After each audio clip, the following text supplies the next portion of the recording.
आसनसोल पौर निगमेर 106 number ward एलाका Banpur बानपुरेर और এই বড়ডাঙ্গা গ্রাম দক্ষিণ বিধানসভা পড়ে আমরা চলে এসেছি এখানকার মানুষরা কেমন বসবাস করছে এবং কিভাবে তারা জীবন কাটাচ্ছে।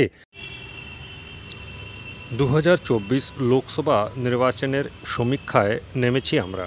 সাধারণ মানুষের কাছে গিয়ে তাদের হাল হাকিকত জানার চেষ্টা করছি। ডিজিটাল খবরিলাল পৌঁছে গেছে আসানসোল লোকসভার নির্বাচন কেন্দ্রে। ভোট নিয়ে কি মতামত সাধারণ মানুষের, গ্রাম্য পরিবেশের মানুষ কি বলছেন, জনপ্রতিনিধিদের নিয়ে কি মতামত তাদের, 2024 ভোটের লোকসভা ভোট তারা কি করবেন, তাদের কি মতামত, সমস্ত কিছু তুলে ধরার চেষ্টা করছি আমরা। ভোট সমীক্ষা আসানসোল লোকসভা নির্বাচন কেন্দ্রে কি হবে সে নিয়ে আমরা ডিজিটাল খবরিলাল পৌঁছে গেছি আসানসোলের দক্ষিণ বিধানসভার বানপুর বড়ডাঙ্গা গ্রামে। বড়ডাঙ্গা গ্রামবাসী পিটিমা হেমব্রম দীর্ঘদিন এই গ্রামেই থাকে। তিনি জানান, এই গ্রামেই আমার জন্ম আর এই গ্রামেই আমি বড় হয়েছি। গ্রামের এক ধারে মাঠের বাড়ির কাছে স্বামীর সঙ্গে আমার 3 সন্তানকে নিয়ে সংসার চালাচ্ছি। স্বামী দিন মজদুর কাজ যায়, তারপরেই আমাদের ভাত জুটে। আমার দীর্ঘদিন থেকে নিজের ভালো বাড়ি বানাবার স্বপ্ন আছে। ভেবেছিলাম সরকারি কিছু সহযোগিতা পাবো, কিন্তু এখনও কাগজ কলমে সেই পূরণ করতে পারলাম না। ছোট ছোট বাচ্চারা পড়াশোনা করতে অসুবিধা হয়, বাড়িতে নেই বিদ্যুৎ, তাই কোনোরকম করে দিন কাটাচ্ছি। নেতাদেরকে অনেক বলেছি, কিন্তু কাজ হয়নি। আপনি এখানে থাকেন? হ্যাঁ, আমার এইখানেই জন্মভূমি, আমি এইখানেই জন্মাচ্ছি, এইখানেই বড় হয়েছি। আর এই জমিতে যে আমরা বাড়ি বানাইছি সেটা আমাদের চাষের জমি, সেটা আমরা কর্মকারী চাষ করতাম। কর্মকারী যখন বীজলো তখন এটা মাপ করে এইটুকু জায়গা বেরিয়েছে, তো সেই জমিতে আমি এখন বাড়ি বানাইছি। সেই জমিতে এখন আমার 3টে ছেলে মেয়েকে নিয়ে থাকি।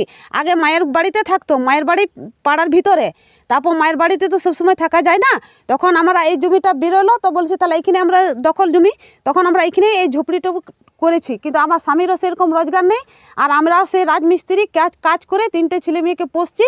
মেয়ে বড় হয়েছে, মেয়ে এবছর আমার মাধ্যমিক দেবে, আর 2টো মেয়ে এখন ছোটই আছে, একটা 12 বছরে ঢুকলো, আর ছেলে এখন আমার 9 বছরের আসবে। আপনার বাড়ির যে আবাসন পাননি, এই কথা আপনি কি সাংসদকে জানিয়েছিলেন? সাংসদকে জানিয়েছিলাম, তখন ওরা বলছিল বাড়ি বানাতে 15,000 করে টাকা জমা দিতে হবে, বাড়ির কাগজপত্র চাই। আমরা রাজমিস্ত্রি খাটছি, 300 টাকা হাজিরি পাচ্ছি, সেই টাকায় আমরা বাড়ির কাগজপত্র বানাবো না আমার ছেলে মেয়েকে লেখাপড়া শেখাবো, সেটা আপনারা বলুন। এলাকার যে সাংসদ তাকে দেখা পাওয়া যায় এলাকাতে? না না না, আমরা কোনোদিন দেখতে পাই না। ও কোনোদিন বলেছিল আগে, যখন ভোটের আগে যে মিটিংয়ের ভোট যখন হবে তখন মাসের মাস এইখানে আসবে, অক্ষয় ঘোষ আসবে, আমাদের পাড়ায় পাড়ায় মিটিং হবে, কিন্তু আমরা কোনোদিন ওকে দেখতে পাই নাই। আমাদের যদি কিছু দরকার পড়ে তো আমাদের অক্ষয় ঘোষের এখানে যেতে হয়, রাত্রে কিংবা ঠান্ডাতে যদি কোনো কিছু সহি করতে হয় তো আমাদেরকে রেতে যেতে হয় রাত্রের বেলায়। ওটাও আবার নিজের মনের মতন অফিসটা খুলবে, রাত 7টা 8টা বাজতে পারে।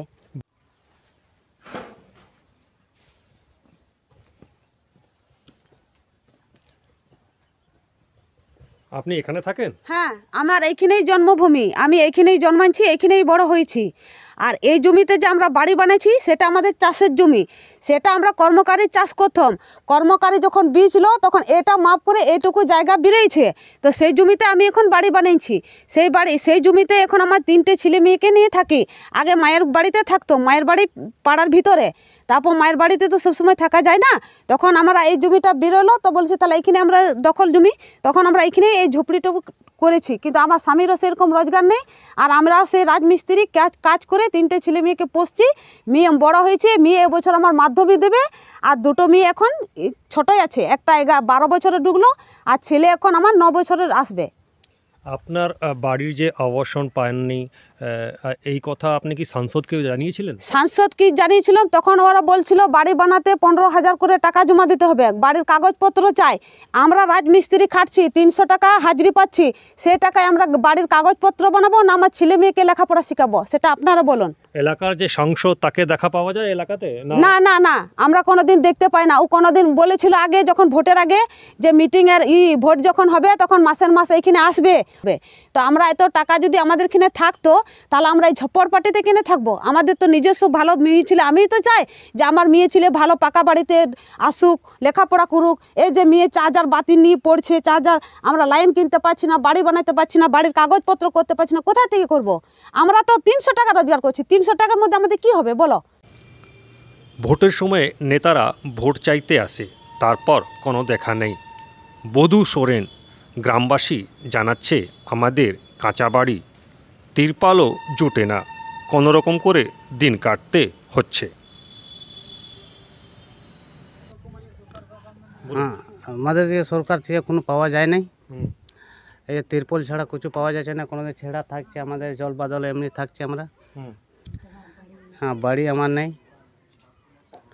বাড়ি নেই। এখানে যে সাংসদ তারা কি নেতারা আসে? না, আসে না। কেউ কিছু বলে না যে হ্যাঁ পাবেন কিংবা কিছু বলে না? ওই ভোট নিয়ে যায় চলে যান, হ্যাঁ, তারপরে ওই আসবে তো তিরপল দিবে, তো ঠিকই আছে, না তো না দিবে না আমাদেরকে, ওই ছেড়ে যাবে তারপরে তিরপল দিবে। ঘর পাওয়া যাচ্ছে না? না, ঘর পাওয়া কেন যাচ্ছে না। পাওয়া যাচ্ছে না জিজ্ঞেস করলেন না? ওটা বলছে যে জমির কাগজপত্র লাগবে। আচ্ছা,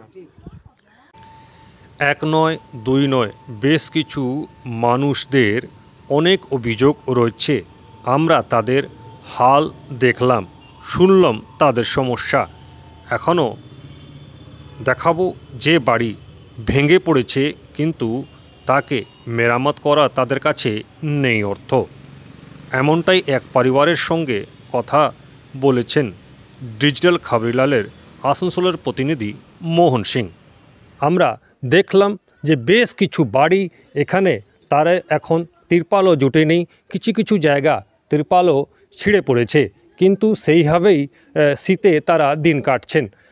আমরা কথা বলার চেষ্টা করব সেই মানুষদের সঙ্গে যে কেমন তারা থাকছেন কিংবা কি সুখ সুবিধা সরকারি পাচ্ছেন কি পাচ্ছেন না। বলছি থাক, হ্যাঁ, কি অসুবিধা আপনাদের? আমার ঘর নাই, ঘর নাই, তিরপল বলেছে, তিরপল দেয় নাই, সেই জন্য ওই হাওয়া ইয়াতে মানে পড়ে গিয়েছে, ঘরটা তিরপল ভেঙে গিয়েছে, ছিঁড়ে গিয়েছে হাওয়াতে জলে ইয়াতে। তো ইয়া মানে আমার ঘরের অবস্থা খারাপ আছে, অমনি করে থাকছি। এই এলাকাতে যে সাংসদ, যে নেতা, বড় নেতা সাংসদ, সে আসে কি? না, দেখা পাওয়া যায় নেতাদের? না, হ্যাঁ, ওরা আসে তো ইয়ে বলে তো কোনো আমাকে, আমি বলি যে আমাকে ঘর করে দে, তা বলবে না না ভোট আগে ফেলে তারপর ঘর করে দে। আর পাওয়া যায় না? না, আর পাওয়া যায় না। হ্যাঁ, আমরা কথা বলবো, এখানেকার গৃহবধূ আছে, এই বাড়ির গৃহবধূ, তার সঙ্গে কথা বলবো।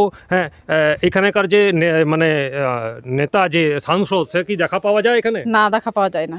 তুই তো ভোট লিবে কাগজ চলে যাবে, আর কোথায় দেখা পাবো ওকে? ওকে তো দেখা পাওয়া যায় না। আর আচ্ছা, আপনাদের এই গ্রামে বেশ কিছু বাড়ি ঠিক নয়, তিরপাল ছেঁড়া আছে, কি কোনো রকম করে কাটছেন, কিভাবে কাটছেন আপনারা? এই তো কষ্টটা দেখছি, ওই তো কষ্টভাবেই কাটতে হবে, কি করবো? আর তিরপল পাচ্ছি তো, ওই ছেঁড়া দেখো কত কখন ছেঁড়া।